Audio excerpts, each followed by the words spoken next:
Welcome to another episode of Chaddy Issues, episode 8, which is ironically my favourite number, sitting here with my favourite people. On my right, I have the most important person here, Tanya.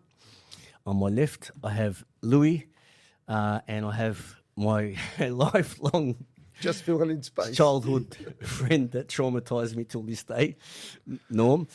Thanks for coming in.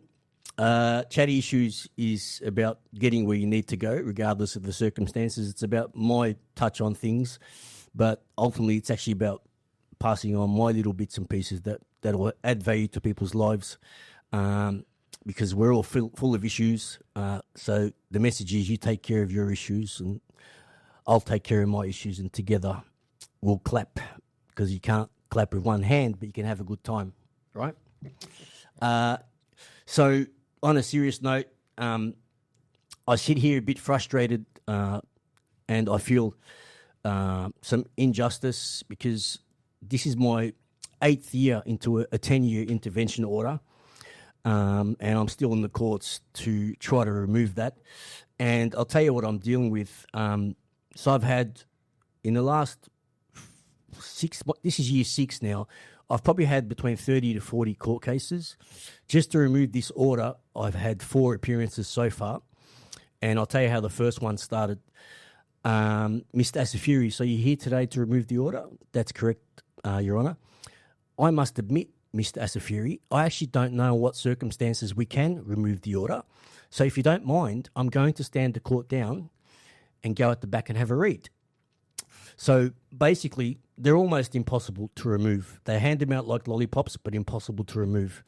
So risk to ratio, the question must be asked. It's very frustrating for me, because we live in Australia, and I didn't sign up to live in China, but 10 years, and I'll tell you how the 10 years started. I'll be very honest.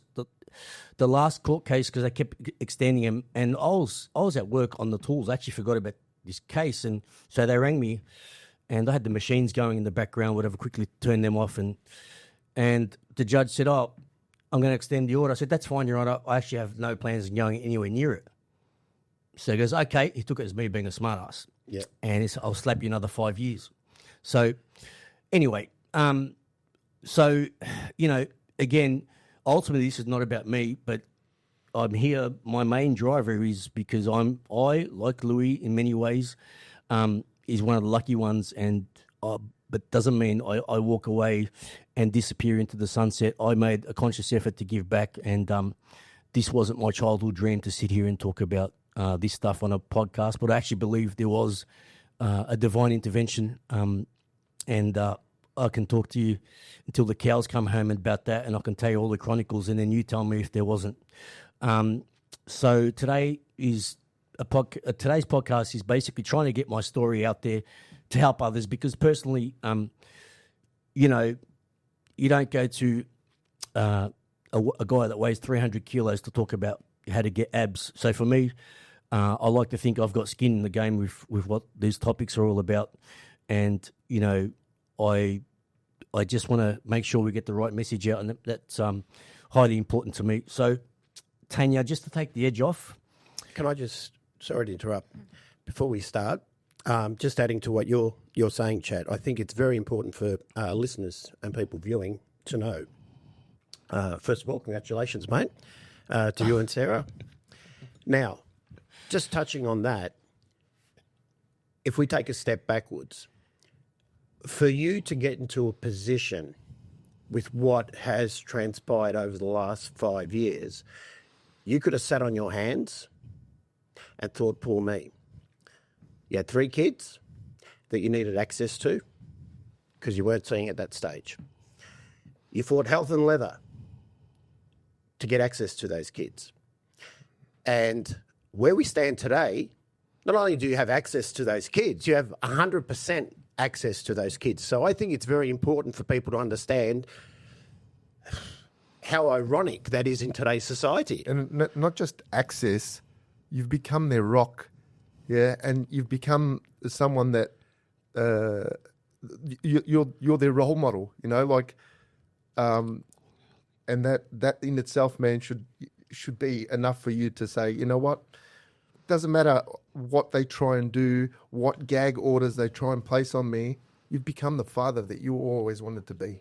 Yeah, and going back on that, Norm, the fact of the matter is, it's that I'm just pinpointing fathers out there at the moment because it would have been easy for Chad to close himself in, right, from the world, going through all the things. But I remember in the early stages me saying to Chad, your sole focus here, because I'd been through it a few years earlier, your only focus here, don't worry about what's been said about you, right, is kids, kids and kids. If your sole focus is your kids, you won't be distracted by outside noise. So any fathers going out there, the truth eventually comes out. It's a long, drawn-out process, I understand.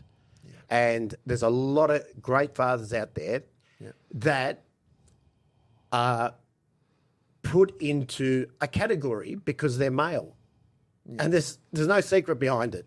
The system is about 99% in favour of the female.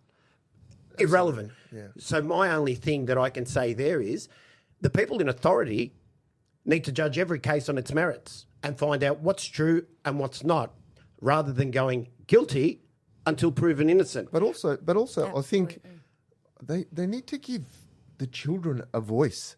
The kids are just treated like pawns in this game as well, yeah? And they need to be given a little bit more autonomy where they can, speak for themselves. Exactly, and say what they want. Norm, can I just add to that? Do you know what hurts me probably the most? Today, my kids feel like they've been thrown under a bus, they've been hurt by the system. Yeah, that they have 100%. Not been protected by the system at all to date. Yeah, that's one of my main drivers. Yeah, and everything I'm talking about today, it's all documented. And I didn't think I was going to be sitting here in 5 years' time doing this. So whatever I tell you, I've got the receipts. I've got receipts, and I've got everything you want to see, and I'll be showing it all when the time's right. Yeah. So when you do speak, Chad, and we sit here talking, I think it's important for people to understand what the background is and what you've had to do, because it is achievable. Unfortunately, like I said earlier, there is a process, but there's always an end date. Lou, I'm just gonna. So you, for one, I've told you many times, should be proud of yourself. Am I proud of myself? That's. You know what I'm really proud of? That I didn't let my lineage down. That's, if I never forget where I come from. Don't tap the table there. Then I know. If I never forget where I come from, then I can never be lost, and I know exactly where I'm going. Right? That's to me, that was everything, and naturally, then it's going to have the ripple effect to being proud of what I've. We're a unit. My kids and I, we're not just blood. We're actually a unit. There's a lot of families that are dysfunctional. My kids and I are a unit. And I wake up every morning before all of them, and I see them all one by one, wake up at different times. And I just look at, they literally grow overnight, and I'm sitting there going, how lucky am I, man? And I do their heads in like... Yeah, you wake up to the chaos, but without the chaos... I just tell them... But that's had to have come from somewhere. And I think this is a good segue to like delve into your childhood and see how Chad, went from 10-year-old Chad on his first paper round in Footscray where, it was dangerous to walk out the door, to who he is today. And you know what? And saying that, I know your parents as well, yeah? And I have a lot of time for your parents, but... they had their choices as well, and I believe they left you at a time when you were a young man. I was 15. Yeah, when you were 15, and you had to fend for yourself. But I think that was a gift in itself for you. It's a good thing, a good question. Or what you've just said is actually very ironic, and it's very deep, and it asks me to go deep. And if I can tell you what it was like growing up with them, like my first memory. Yep.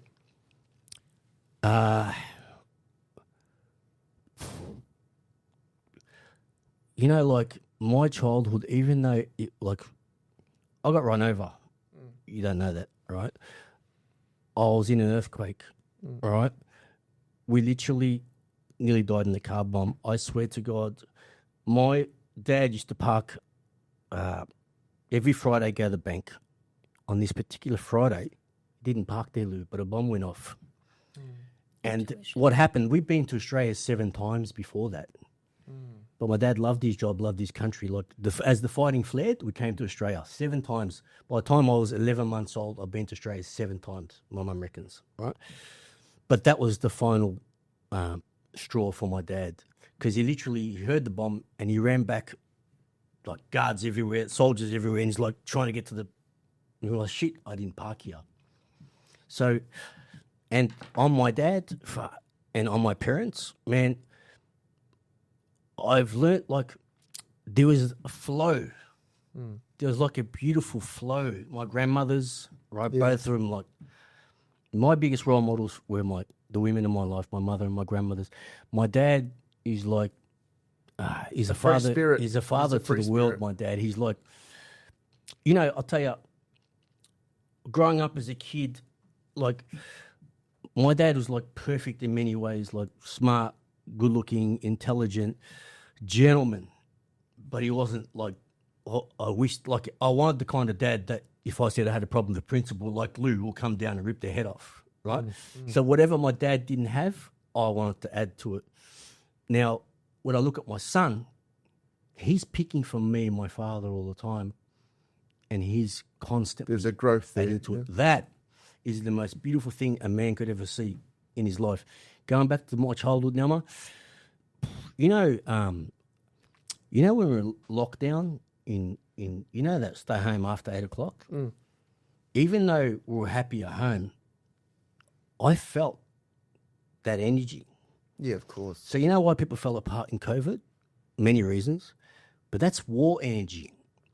I know war energy. I had spent 6 years in it. Yeah. So it must have been triggering for you, the whole feeling. That's why I started running. Yeah. Yeah, that's right. Many reasons, but I knew, kicked out the house, and I knew I couldn't guarantee what's coming, but I could guarantee myself whatever was coming, I had to get stronger, faster. Like I had to become something very, very ready. Yep. And, Touching back on the war, what do you remember from your childhood that you went through that now you carry on now? Great. And can pass that on to your children? Well, I'll tell you. The growth from that. I'll tell you, it's funny because I'm trying to remember stuff about my mum, and it was all like my mum was there just complimenting my dad, right? So my mum, my mum was more when we came to Footscray. My mum was like heavily involved. I remember a lot more when we came to Footscray. How's war shaped me? Yeah. I didn't know till my journey that I'm a super empath. Yeah. So when you see stuff, when you see stuff in Lebanon and then you come here and you're at Footscray and every night you're watching the news what's going on in Lebanon, I was going to write a letter to Bob Hawke. That's why I don't watch half the shit now, because I know you can't do anything about it. Right?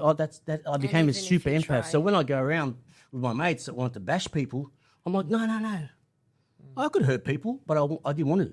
So I became a super empath, which made me a target for certain energies. One of the best things you could ever come from, yet the most dangerous things in the world, is a loving home. Yes. Because you think everyone else is like you. It wasn't till I was 44 years old I started learning about childhood trauma. So the junkie on the street, they're all called junkies. I shouldn't call him junkie, but I actually no longer judge them like that. No. Yeah, Because it I displays actually people in society. Yeah, but the funny thing is, even when I used to judge him, I'd be out, like every time I'd walk past one, I'd still give him money. I remember in Vegas on a Bucks trip, I walked past one of my mates, not realising I walked past one, and I actually went back, left my mates, went back. And I'll tell you what, Nauma, I've done shit like that all my life, and my mum taught me feed the birds and do all that shit. I guarantee it all comes back, man. Yeah, I've had that chat with my kids when they were a bit younger. We're walking through the city and we stop and talk to homeless people.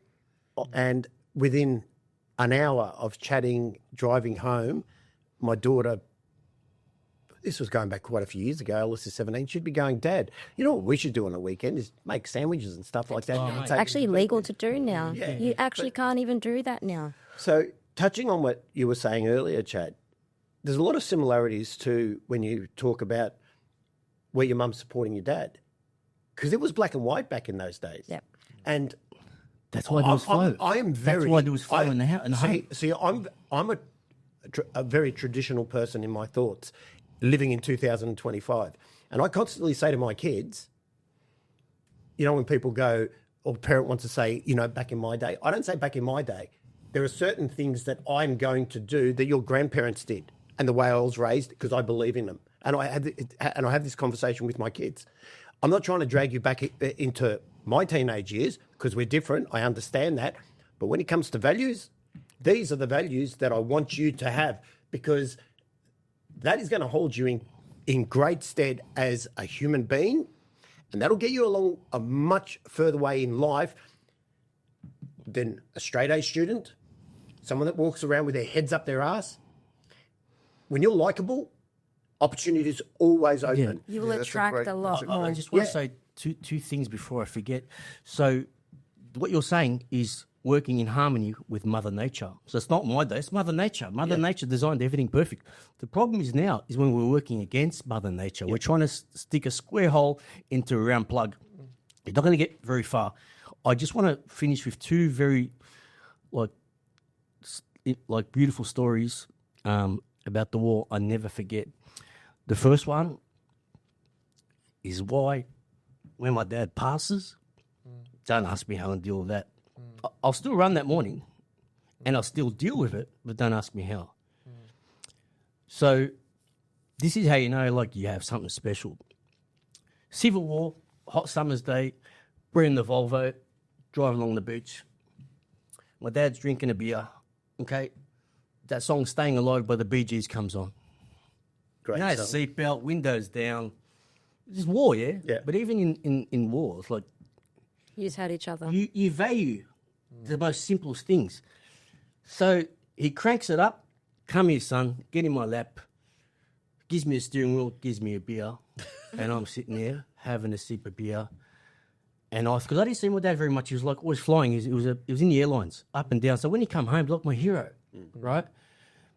And when he gave me that beer, Dama, you know what he instilled in me? Trust. Yeah, it's wonderful.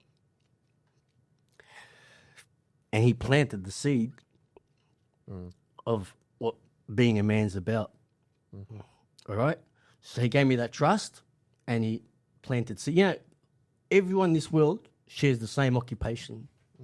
You know what every single person does for a job? We're all farmers. We all plant seeds every day. Yes. Some know, some don't know. And I'll tell you, one of the many reasons I started running, this one's going to freak you out.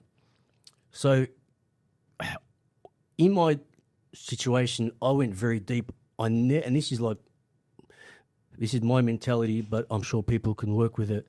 I never once said, why me? I wanted to know how me. And then I want to know, how did I get here? Yeah. So what you did was instead of playing the victim, no, you stepped back and you became the observer. yeah, no, there's a law of cause and effect. Okay, very simple. The angle of incidence equals the angle of reflection. So this is what's going to blow you away. I knew science class was good for you. The chair over my head, it did something. So I knew, I always knew I was who I was. So I lost my way, but I never lost myself.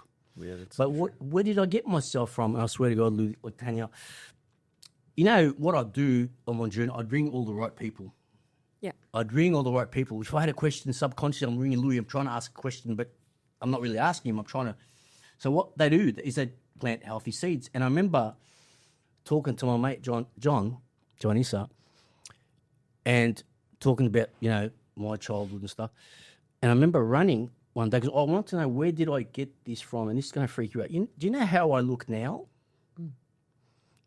Is exactly how I want to look. So when I was about 4 years old, I remember the tanks were coming down the main street. You can hear them.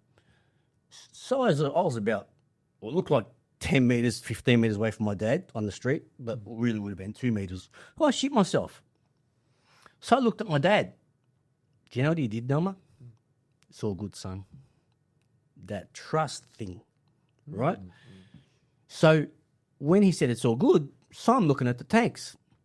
Do you know what I saw, Nelma? I swear to God. And it wasn't till about 4 years of running I remembered that moment.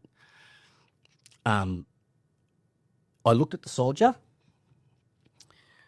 This is what shaped me big time. And I looked at him. He's doing the most honourable job. He's defending his country. We didn't invade. Yeah. He's looking at me, and we made eye contact. And I looked at him. I saw the look of pride. Real pride, yeah? Pride is giving your blood. Yeah? Pride is not a few, rainbows and lollipops. Yeah? So I looked at him, and I thought, you know what? I want to be like him. A defender. A protector. I'm not an attacker. When you defend, it's a different fight.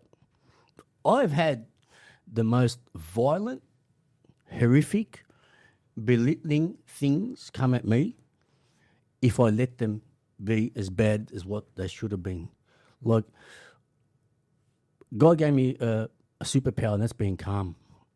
When I was young, I wish I was fierier. When my mates wanted to punch on, I didn't snap like them. It's like, I actually realised in hindsight it saved me. And I want to say the last thing about the car bomb.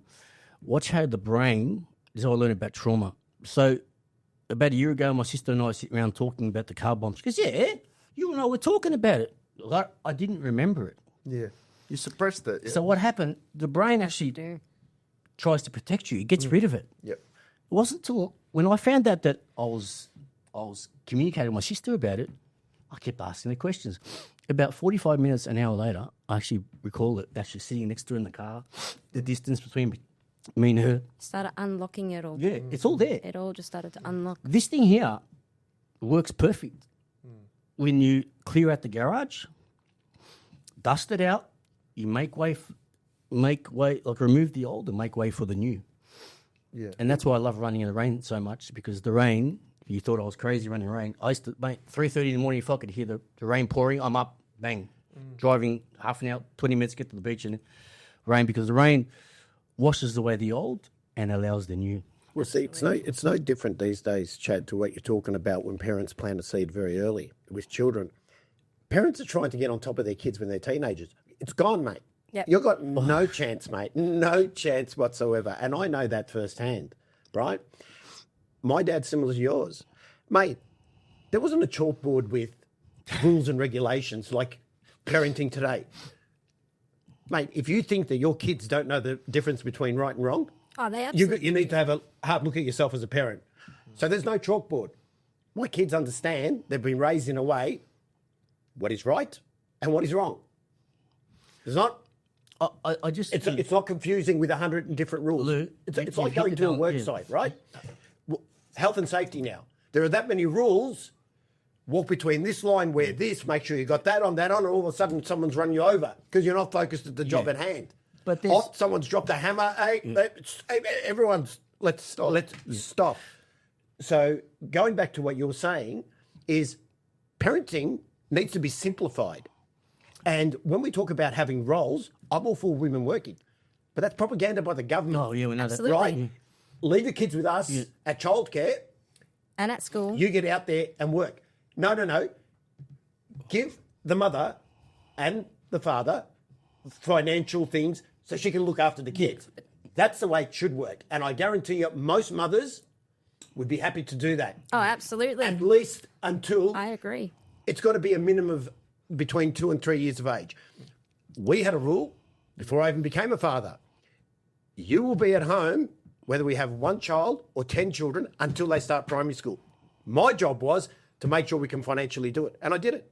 Nina stayed home for 17 years. You know why? At the end of the day, the most important person to have at home when the baby is born is mum. Yeah. Mum. Absolutely. I don't disagree. So therefore, throw money at that. Yeah, Don't but- throw money at... But this is where the government screwed everyone over and they displaced people. They wanted two separate households to get more tax. Yeah. Even now, they think your child at 18 is an adult, move out because no, they're not. You just want to divide the family, separate the family, tax more people. You want the division within the family. But nothing can grow without. I believe in a two-parent household. I've got very traditional values too, and I believe everything that they're doing and why kids are so displaced today and there's so much issues and everything like that is because they've divided the family home. See, my theory on that, Tanya, is this. This thing about, kids are 18, they should move out of home, and parents going, you're 18, you're going to move out. Mate, my kids aren't going anywhere. It's not that I've said anything to them. They are comfortable at home. There's no such thing as an age. If my kids want to hang around and live with their dad at 18 or 20, I don't treat my kids, they're my kids. To me, they're still my kids. Yeah. Respect them as adults. They make their own decisions. Jack decided to move to Adelaide with his girlfriend. Was I sad? Absolutely. Was I proud? Absolutely. You got to let them You can be both. fly. Yeah. Off you go. That was me. Yeah. That was me. So I see it takes a lot Yeah.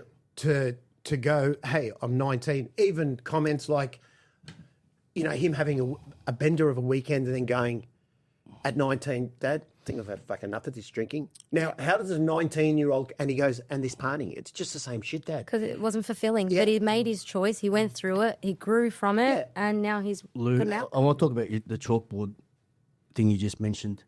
So, yesterday, I walked into my son's room. It was perfect.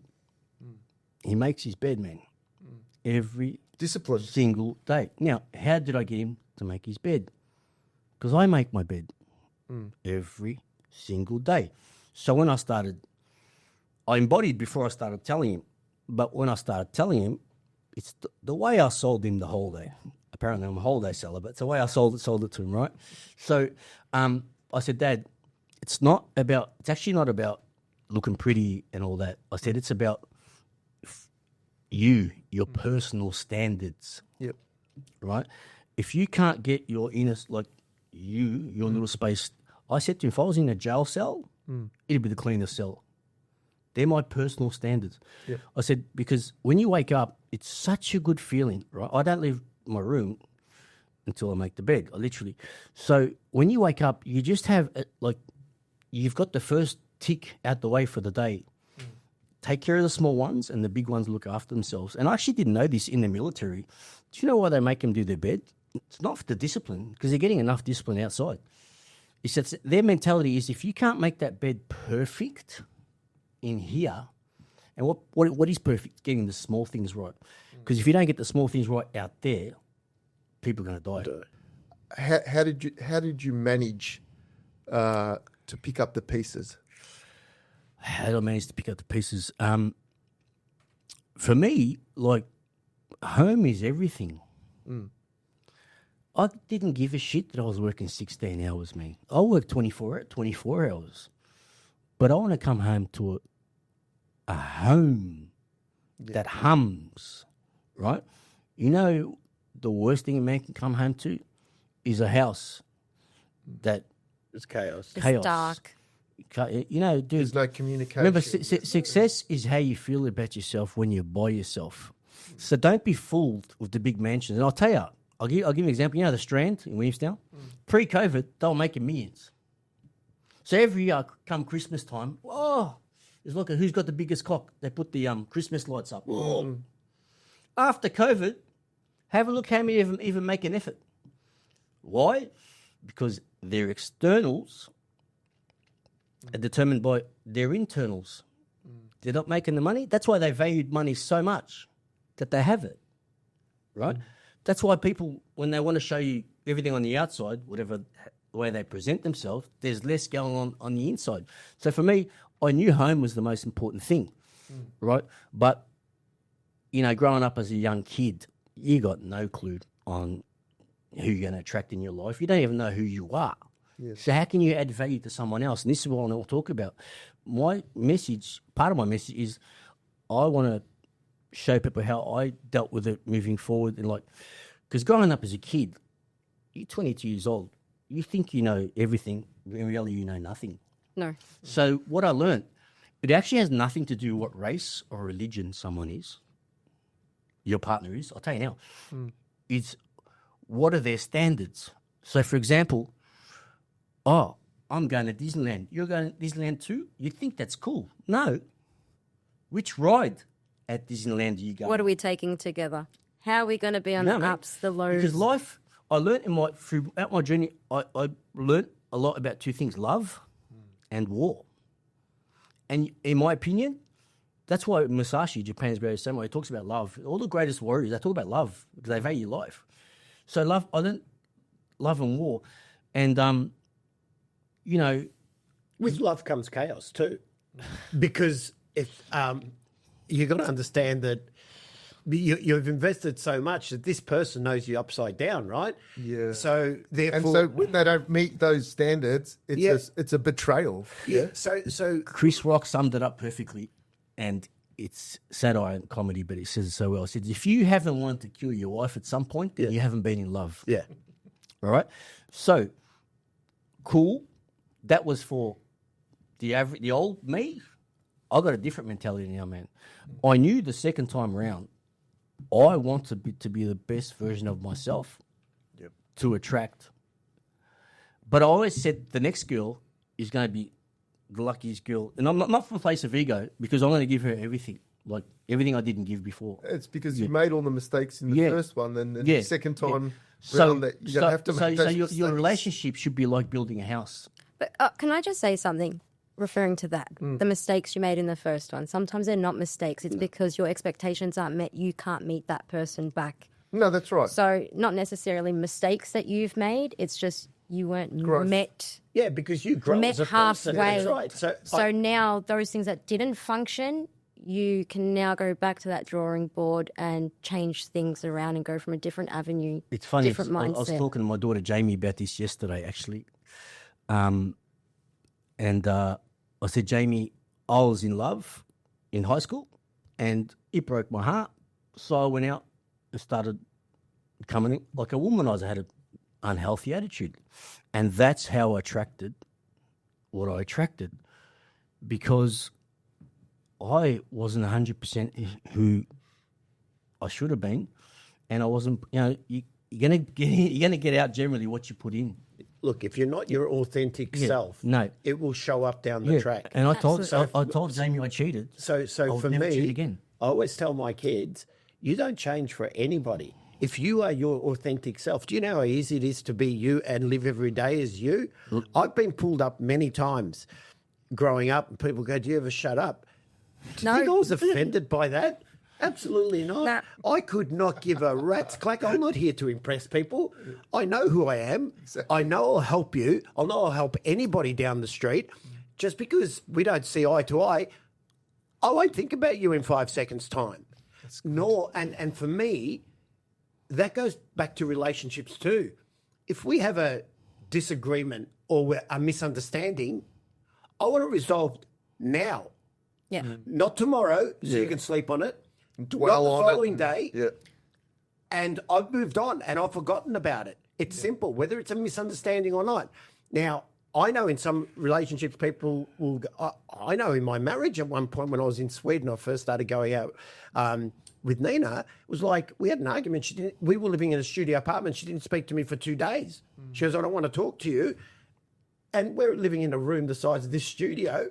That reminds me of my childhood, because that's how it was. Yeah, it would be like So 6 avoidment. months. So you know what happened then? Silence. So what I did was, it was killing me to be quiet but the thing was, Nina was working night shift as a nurse, so it was okay. So during the day, I'd go into town. I was living in Sweden. So you know what I did? Yep. I thought, I'm going to try something. So when Nina's ready to talk, I'm going to have the time out then. So I was like 25 years of age, because I wanted to see what the response was going to be. Because I held my end of the bargain. It wasn't like it was a game, but when she started talking to me, I said, don't really feel like talking at the moment. Can we just leave it? Because I'm trying to gather my thoughts now on what's happened over the last 2 days. And then all of a sudden, that was ridiculous. I'm being ridiculous. Absolutely. I'm just going to summarise it like this, because times we've got to get through what we need to get through. Basically, we can conclude, like, I'm now overqualified in the area of red flags. Yeah. Right? Because I can, and I'll tell you why. because I come from the most loving home. Yeah. Somehow I found myself in a house, we'll call it, that I had no clue about childhood trauma and how it affects everyone, right? I now see shit from a mile away. So what I'll be talking about on this show moving forward is how to spot the red flags. Because, and, you know, you're not going to get it right, whatever. But what I've learned is one thing, you can guarantee this. A person's true character will come out when things are not going their way. So when we're all together, we're partying, that's not the real you. That's not the real you. Wait till there's a bomb in the room or 1,000 people come here to attack us. That's the real you. So you want to get to know someone? Wait till the worst thing possible happens, because there's a saying called the test of time. What is the test of time? Think about it. How long ago does that saying come back from? So everyone in my life now has stood the test of time. And whoever's not in my life, time has tested them, not me. Time. But if you haven't grown, Chad, Yeah, in this period to course. learn from what has previously happened, and that goes for anybody. People come in and out of your life, and I'm a firm believer of that, whether it be a short period, long period, and they disappear. I always think it's for a particular reason, and 100%. it's never That's ever. innocent. So therefore, you wouldn't be able to attract your partner, your future wife, Yes. if course. you Of did course. not have the growth and work Of on course, yourself. of course. If you stayed Lou- stagnant, I actually come up with a saying when I was running. I'm the engineer of my past and the architect of my future. Very, very simple. Right? Very, very simple. Tanya, I just want to take the edge off it. What's more important to you, the motion of the ocean or the size of the ocean? Motion of the ocean. Norm, every time I see you, I get chair over the head trauma. And Lou, apparently one of the biggest junkies we've ever known, randomly one time told you get off the steroids. Is that true? no. I tried to call back and ask whether they have some or she has some. So, yeah, Tanya, Chad, yeah, thanks for coming back. that's okay. You got some balls. Yeah, it's like this message is really beyond me and everyone else. And I actually want to talk about, you know, my son always reminds me, you know, because the other day we we're getting haircuts and great father and son moment, you know, after a fresh haircut, you're kicking at you and him in the car. I said, Dad, do you remember all those hard times we used to have? Do you know what he said to me? He goes, Dad, they weren't fucking hard. He goes, you give it more value than what it deserves. You worry about us too much. We're kids. We're resilient. Yeah. So I'm passing this on through this to other kids because who are the instant victims? The kids. They didn't ask to be born, Yeah, that's right. right? And I'll tell you now, maybe I'm wrong. Yeah, I had a similar conversation with my daughter, and my daughter's only 8 years old, yeah? And she said to me, why does Dedo not talk to you? I said, that's the decision that he's made, yeah? I can't change that for him. She said, why do you keep going back there? I said, that's a really good question. I said, I suppose I do it for you, but I don't get anything out of it. You know what I mean? What you asked her there is so shaping for her. You know, Because you know what? I don't want to. You know, we talk about all this growth and you know what? And I have to admit, you know, that I've gone through a significant period of growth where I no longer am willing for people to step all over me, and that includes my own father. So, But this is the thing. Family does not get priority in my eyes ever. Just because you're blood, I don't expect anything more or anything less. If you don't behave in a manner, you're gone in my eyes. That's why we keep with our day twos, because they're the people that choose to be there for you, choose to love you because they have no ties to you. There's no normality behind it. Oh, but they're your family or anything like that. Your day twos are your actual, real, genuine people. Yeah, absolutely. You know, one of the worst forms of humanity that I struggle to, I understand, I'll never accept it, but I now understand it, abandonment of a child.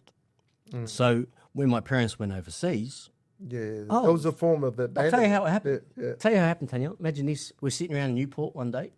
My dad goes, "Oh, we're going back to Lebanon." I'm thinking, fucking bullshit. A week later, we got a 20-foot container in the driveway. Yeah, I remember that. That was it. So anyway, I had my first love.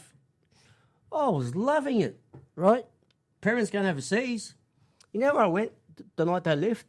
The Coal Club, right? I was 15 years old, had a fake ID, went to the Coal Club. And let's just say I would have been like a cat amongst the pigeons, right?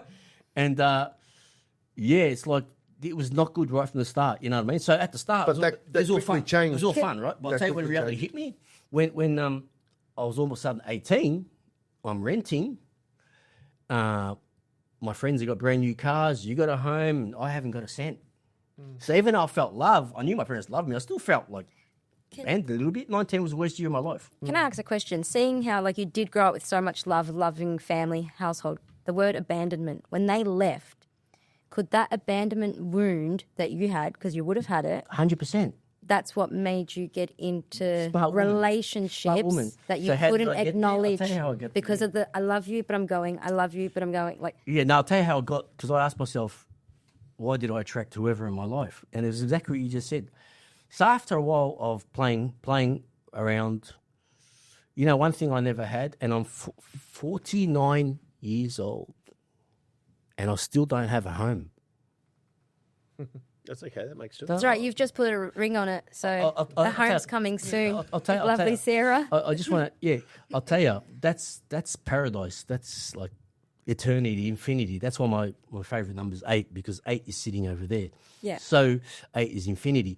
So I'll tell you, so for me, every kid just needs a home, a place they can put their shit down and put their Safe. head down It's at a life. safe place. I still don't have that Home. 49 Safe years. place. If I they're still safe don't have under that. the cardboard box. They're happy. Yeah. So absolutely. and based on that, my childhood dream was, because we moved everywhere, housing commission, whatever, all that shit.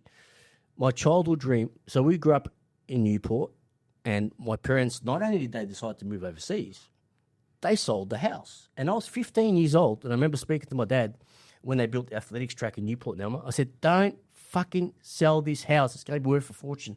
Do you know what he said to me? "Oh, you're just a kid. What do you know?" So inside, it used to burn me. I'll tell you when something's written for you, Noah. So one day, I randomly decided to drive past the old street. No plan on buying a house. Zero plan. That was on a Wednesday. I see number 6 for sale. Anyway, the devil's number.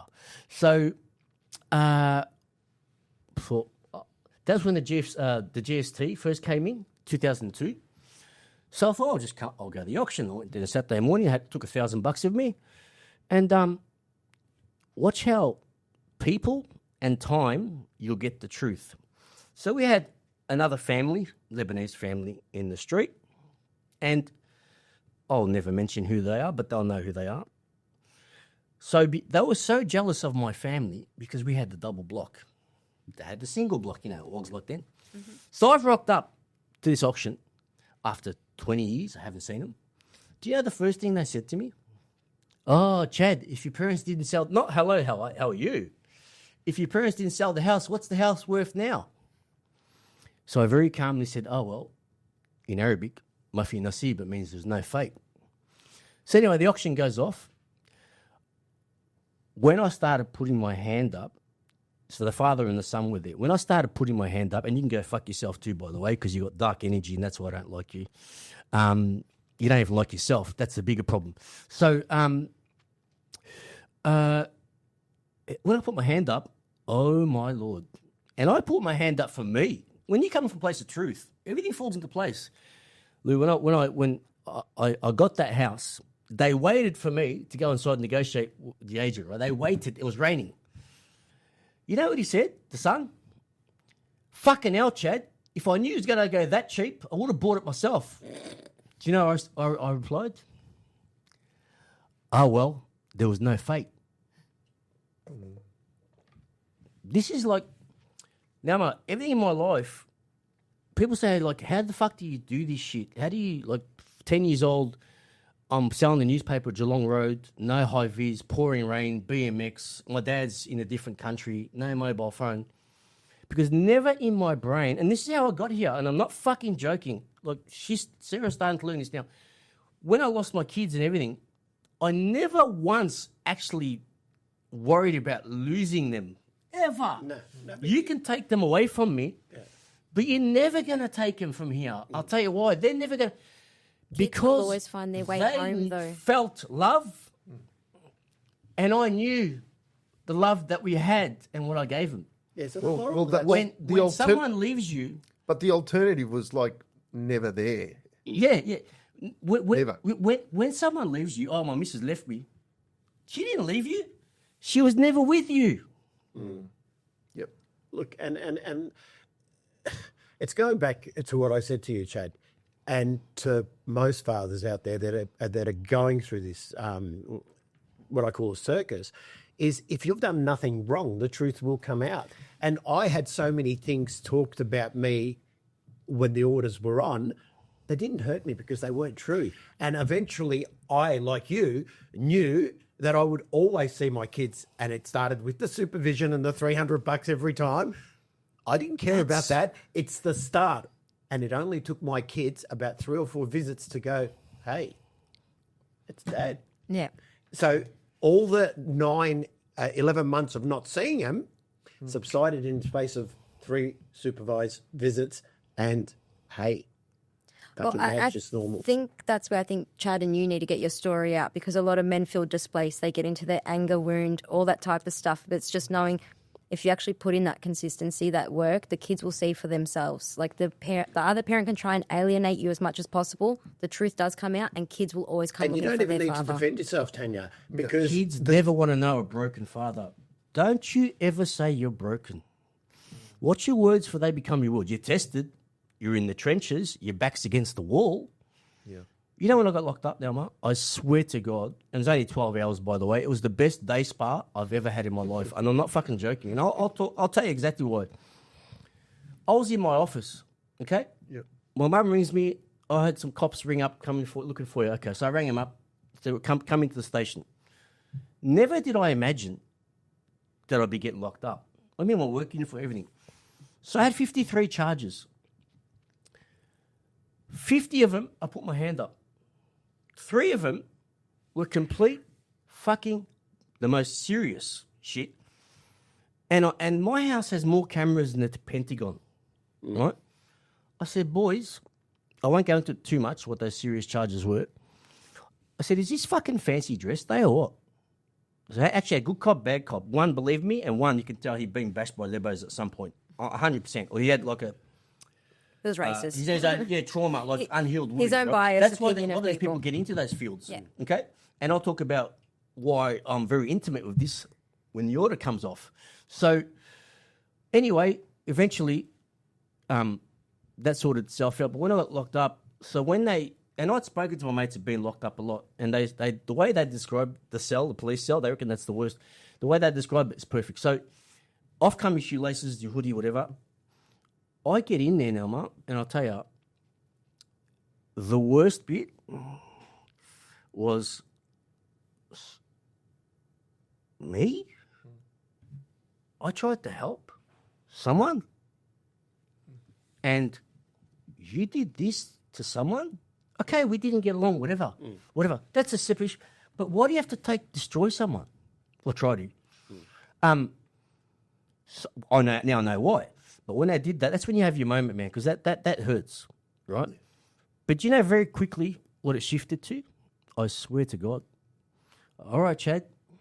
What are we going to There's do no now? one here. What are we gonna do now? No one here. It's just you and me. Show me what you got. And I'll tell you how much I learnt in that 12 hours. First 2 hours, you don't realise how addicted you are to your phone. Yeah. You get over that, me, God gave me a gift, I can sleep anywhere. Sleep under a train, wherever. I started sleep for 2 hours. Then, what happened to me was something that's never, ever happened in my life. This is why I have a respect for people being locked up in a cell by themselves for a year or 2 or 10 years, man. But I learned humans will survive, man. We may hate our life, but somehow we always want to hang on to it, right? So, 2 hours in, out of all the cells they put me in cell number 2. So I was looking at a big black number 2 for hours.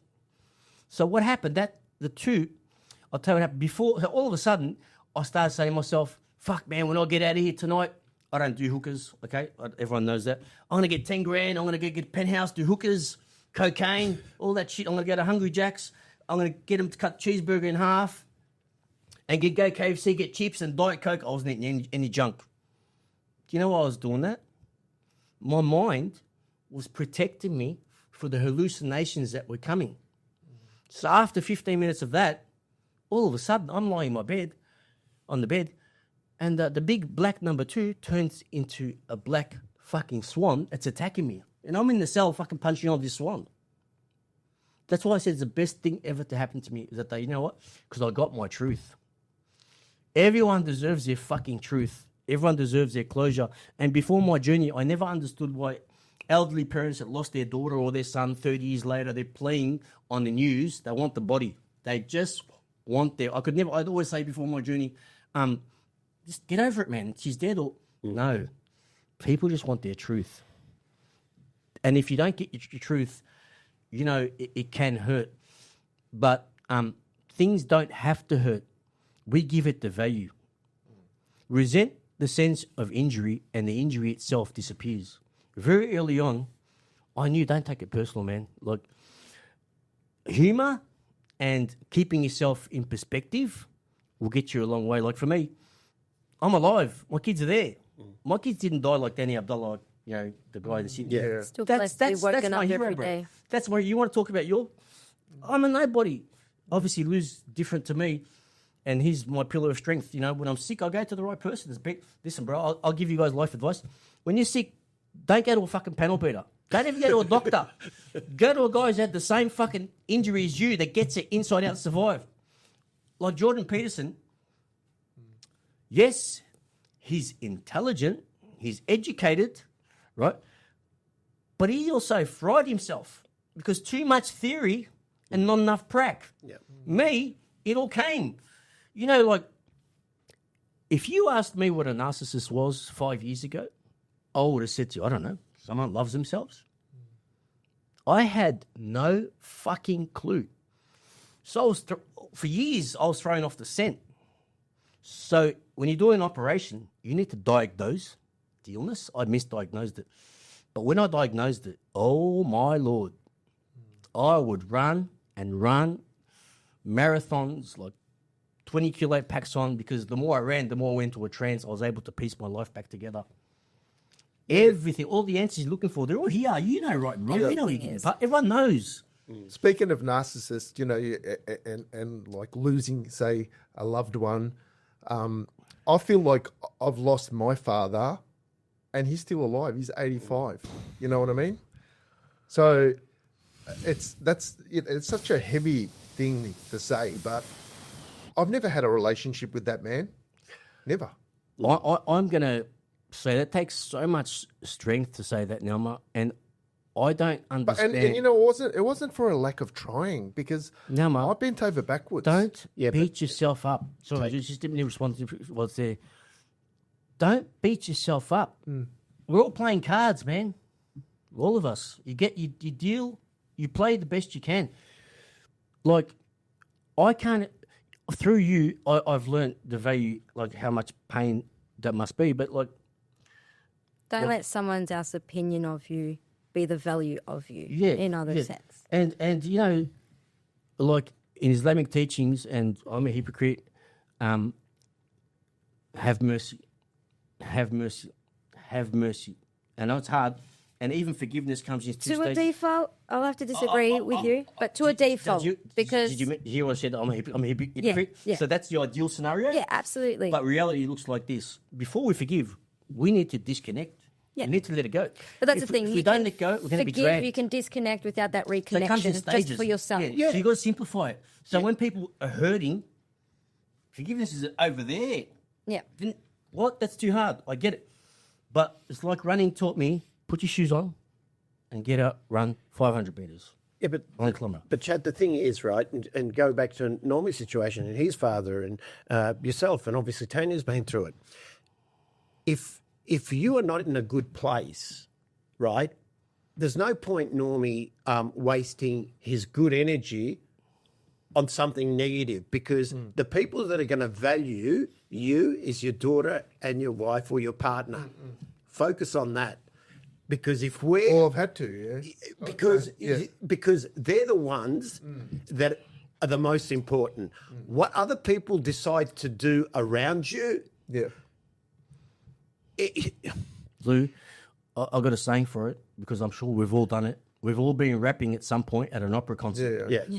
yeah. I've heard that so many times. like fuck, man. Like, who made us walk into that opera concert? But Us. I'd do it all over again because it's shaped me to who the you are person, today. Just that to I am sit here. today. But it's also made me a better father. You know, I See, that's what it's all about. yeah, I have an awesome relationship with my daughter, and that's because I had a very low bar to begin with. Yeah. But you know, I always, you know, in my mind growing up as a young man, I always had that picture of the father that I never had, that I wanted to be. That's why and they I say- aspired to That's that. your job. But that's why your they fucking say job. we've grown up to be versions of people that would have protected us when we were That's your little. job. Yeah. Hence, Yeah, we man. pass that on to our children and stuff too, because Yeah. we turn into that protector. And I don't, as I said, I want to be transparent with my daughter and show her that, you know, I hold no grudges to my father. I don't. When she asked you before Yeah. about why doesn't your dad see you or whatever, Yeah. you answered it all perfectly. Yeah. You just, in a perfect world, what you just said there Yep. would have been perfect at some point if you give it back to it. You said, you know what? You can't explain why your dad's like that. Yeah. And yes, it's not ideal.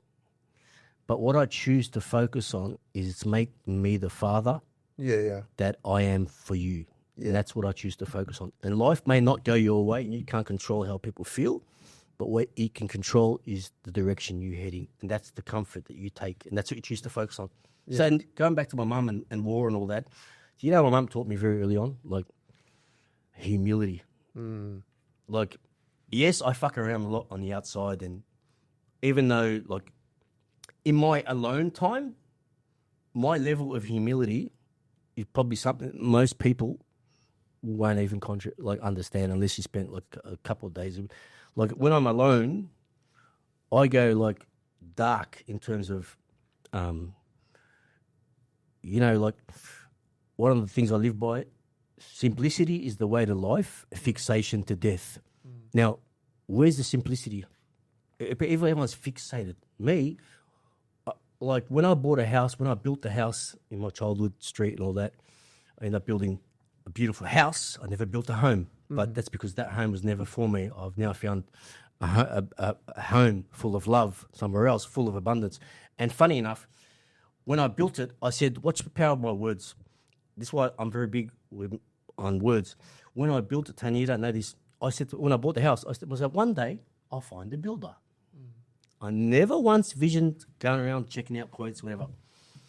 Years later, my sister gets divorced. I helped her through a divorce a lot. I gave her a lot. Watch how God works. So one day I came back from a bike ride, and I knew her friend's husband was a builder, but didn't really. And I just come back. My sister was talking to his wife on the phone, and I said, Dean, ask her if she knows a builder. And she asked Christine, do you know a builder? She goes, yeah, I'm actually with one at the moment. So she goes, all right. Now, what I didn't know, we're now best mates, okay? Who's best mates with the builder? I didn't know him from bar of soap. Watch when people, and by the way, that house would never be what it is without him. So later on, I found out that when she was asking, my sister's asked for a builder, he's in the background. He knew I was Lebo and my sister's loose. He's thinking, fuck, this guy's going to be crazy. So he's in the background going, no. So anyway, he goes, come around to Spotswood. This on the Saturday. The night before, I bought a brand new car from Toyota. Brand new showroom. So I've rocked up brand new my number plates. Watch when two people on the same frequency. So I knew this house on the outside. So I've rocked up my brand new. He's looking at my number plates thinking, he's fucking wanker. Right? It's the biggest Mexican standoff you've ever seen. But it was love at first sight because he does what I do. When I paint, I clean the tin. I knew that's my man. So he, later on, he made the best builder to date now. You know, he built that house, cost plus. which is basically whatever the materials are and a markup. You know, I never checked one invoice. I had someone, I won't mention, who, make sure you check how much concrete they're pouring. I never checked one invoice, bro. Never. Today is one of my closest friends, and he put me on the path to spirituality. And I'll give you this little message. We started riding together, going for push bike rides. One day he said to me, I was telling about my ex-brother-in-law. And I'm not joking. Like, I was going to go knock my brother-in-law. We're talking about, like, I'm not joking. Something happened, whatever. Anyway, and my mum and my sister begged me, like, not to, whatever. And long story, I didn't go down that path, but I just said to myself this, okay, I'm not going to do it, I swear to God, but if I ever see him, I won't be able to control myself. Fair enough? I won't go out of my way to find him. So for years, we lived like 5 kilometres of each other. Never once saw him. And then Anthony, one day, he goes, you're holding on to something I told him about my brother-in-law. He goes, bro, you got to let it go. So what are you talking about? He goes, you said, you know no one in the world's ever died of a snake bite? What are you talking about? People die of snake bites all the time. He goes, no, it's the fucking poison they die from. Well, this guy's fucking weirdo. What's he on about? One night, I'm sitting around by myself. Remember, he planted a seed, right? Nourish it, sunlight, water. Someone will bring the water, someone will bring the sun, and it grows. One night, I was sitting around by myself, light bulb moment. I rang my brother-in-law. Said, Jason, whatever's happened between you and my sister, it's both of your faults. And you know what? I'm letting it go, mate. I could actually feel him on the phone, like breaking down. I ended up getting a factory around the corner from him. I hadn't seen if you actually hugged each other, bro. Powerful stuff.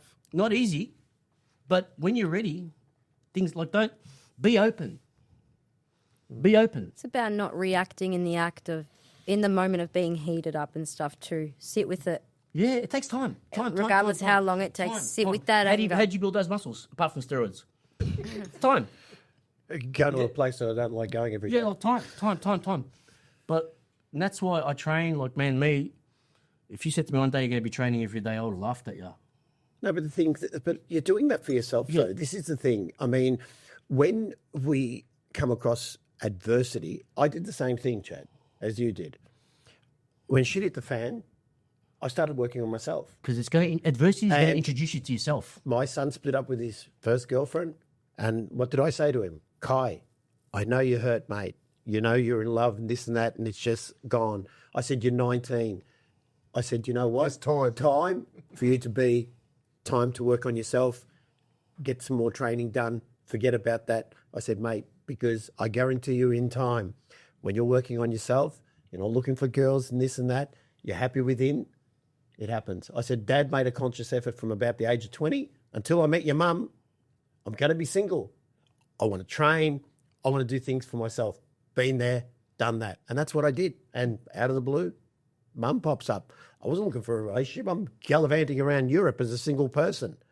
And then you get stopped in your tracks. So it's all, when we go through adversity like that, my advice to people is I fall back onto exercise. And I'm not talking about running marathons, but just doing some form Mental of clarity. exercise, because I think it releases certain. It's a blueprint. It's the healthiest blueprint you'll ever have. It is, and it's free. I'll Whether tell- it's a half an hour's walk, and we'll touch on that at another podcast, and as well as touching on. Lou, I just want to finish by saying what you said there.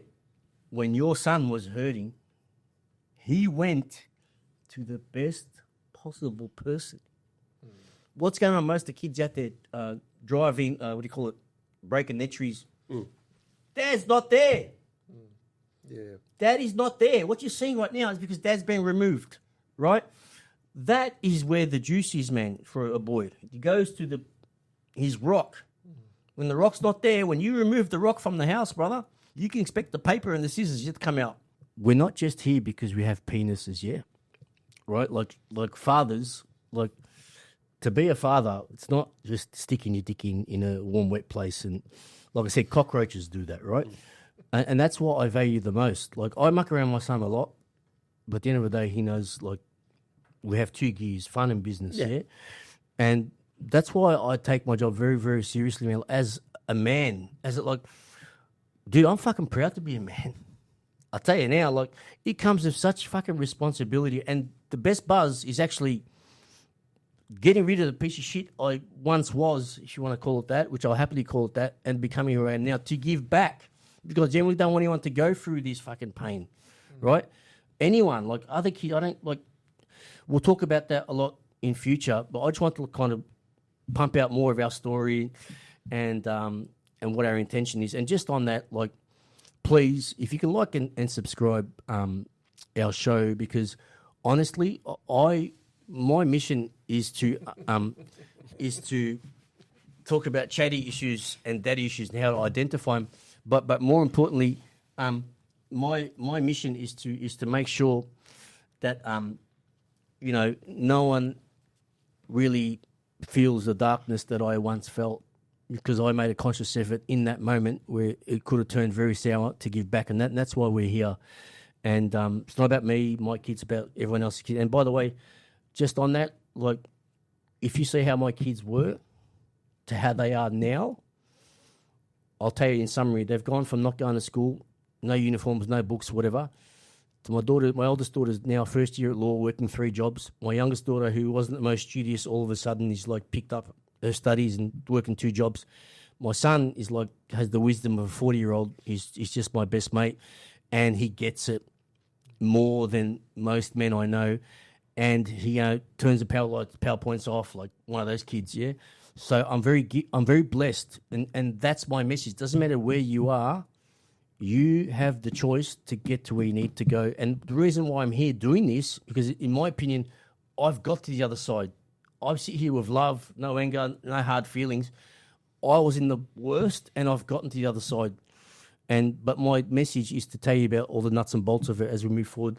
Tanya, as usual, I want to thank you for coming in and putting up the chat issues. Me. Oh, that's okay. Louis, you need to do more bicep curls, mate.